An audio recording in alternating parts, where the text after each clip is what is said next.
के 2 होनहार बच्चों ने किर्गिस्तान इंटरनेशनल यूनिवर्सिटी से 5 साला तालीमी कोर्स मुकम्मल करके MBBS MD की डिग्री हासिल कर ली। पाकिस्तान में मौजूद हल्का अहबाब और सऊदी अरब में मुकीम तमाम रिश्तेदारों ने उन्हें और उनके वालिदैन को मुबारकबाद दी और नेक ख्वाहिशात का इजहार किया।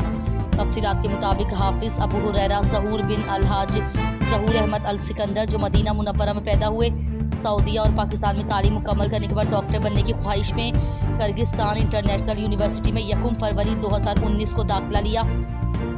दूसरी बच्ची मैमूना अरशद जो उनकी खालाजाद बहन है, दोनों ने एक साथ दाखिला लिया और तालीमी करियर के 5 साल 1 फरवरी 2024 को कामयाबी के साथ किर्गिस्तान के शहर बशकीक में मुकम्मल किए।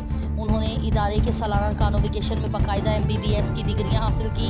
फ़ख्र न्यूज़ के नुमाइंदे से खुसूसी गुफ्तगू में doctor Al Iskandar Abu Huraira Zahoor,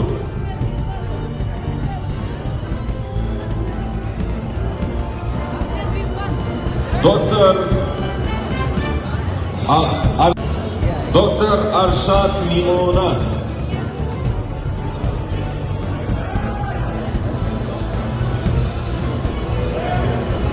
doctor Farooq Wajahatullah. Doctors ने अपनी कामयाबी को अल्लाह पाक के खास फजल करम व वालिदैन की खुसूसी काविशों से मंसूब किया। पाकिस्तान पहुंचकर दोनों घरानों ने हल्का अहबाब को खाने पर मदऊ किया और तमाम शिरका ने डॉक्टर हाफिज़ अबू हुरैरा और डॉक्टर मैमूना अरशद के लिए नेक ख्वाहिशात का इजहार किया। याद रहे कि इसी खानदान की 2 बच्चियां सहरिश मलिक बिनत नसीर अहमद मलिक और हफ्सा बिनत अब्दुल खालिक अभी इसी यूनिवर्सिटी में ज़ेर तालीम